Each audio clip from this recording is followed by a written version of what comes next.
సుకృతి నిజంగా స్కూల్కి వెళ్ళిన ఫ్రెండ్స్ వీళ్ళందరూ చిన్నప్పుడు చాలా ఎదుగుంటారు. చిన్న ఎయిర్ కట్ చేయాలనుకుంటారు, ఎవరు యాక్సెప్ట్ చేయరు. ఫస్ట్ టైం నీకు చెప్పినప్పుడు ఏ ధైర్యంతో నువ్వు ఒప్పుకుని చేసావు? లేకపోతే ఫ్రెండ్స్ ఏమైనా అంటారేమో, లేదంటే రిలేషన్ ఏమైనా అంటారేమో, అట్లా ఆ భయం నీకు కలగలేదా?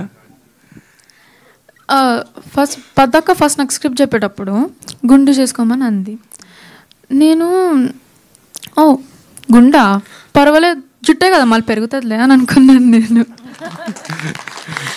ఆ డైలాగ్ నేను సినిమాలో పెట్టుకున్నాను నేను. అవునా? మామూలుగా ఇప్పుడు సుకుమార్ కూతురిగా పరిచయమైన సుకృతి రేపు సుకృతి ఫాదరు సుకుమార్ అనిపించుకునే రేంజ్కి నువ్వు ఎదుగుతావంటే నీకు దాని గురించి ఆ కాన్ఫిడెంట్ ఉంటే ఏమంటావు? సారీ, నువ్వు సుకుమార్ కూతురిగా సుకృతి ప్రజెంట్ ఇందాక టాపిక్ వచ్చింది కదా, రేపు సుకృతి ఫాదర్గా సుకుమార్ అని ఎవరైనా అంటే ఏమంటావు?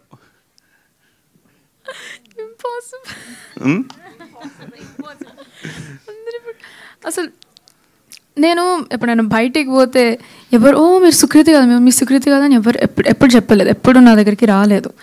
కానీ నేను మా డాడీతో తిరిగితే అరే సుకుమార్ అని తిరుగుతారు. అందుకే I don't think it's going to be happening any time soon. అంటే నీకు ఫర్దర్ అంటే చిన్నప్పుడు ఏదైనా డాడీ షూటింగ్ చేసినప్పుడు కానీ నేను కూడా యాక్ట్ చేస్తాను డాడీ, చిన్నప్పుడు తెలియక వయసు కదా, నేను కూడా యాక్ట్ చేయాలని అలా కోరిక ఎప్పుడైనా చిన్నప్పుడు నీకు కలిగిందా? అట్లా ఏదైనా సినిమా కూడా అడిగావా?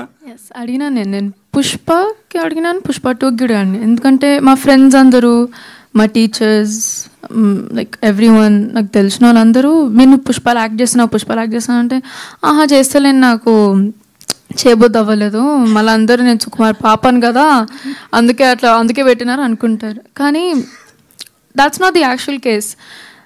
ఫస్ట్ అడిగేటప్పుడు ఆడిషన్ చేయప్పుడు చూద్దామని అన్నారు. అవునా? సరే, భవిష్యత్తు ఇప్పుడు ఆల్రెడీ నువ్వు ప్రూవ్ చేసుకున్నావు, డాడీ ప్రశంసలు పొందావు, మొత్తం అందరూ చూసిన వాళ్ళందరూ హ్యాపీగా. పుష్ప 3లో చేస్తావా లేదా ఫర్దర్గా ఎప్పుడైనా డాడీ డైరెక్షన్లో సినిమా అవకాశం వస్తే? చూద్దాం, డెఫినెట్గా. నాకు ఆడిషన్ మంచిగా వెళ్తే చూద్దాం, పాస్ అయితే చూద్దాం. సుకుమార్ గారు ఆడిషన్ లేకుండా తీసుకుంటారు అప్పుడు మళ్ళీ ఆడిషన్ ఇవ్వాలా పుష్ప 3కి? పదక పర్మిషన్ తీసుకుంటా. తప్పే మేడం, నేను వెంకట్ ఎన్టీవీ మేడం. అంటే పెద్ద పెద్ద స్టార్ కాస్ట్ ఉన్నటువంటి వాళ్ళే ఒక మెసేజ్ మూవీస్ తీస్తే జనాలు చూడనట్టు పరిస్థితి ఉంది ఇప్పుడు. సో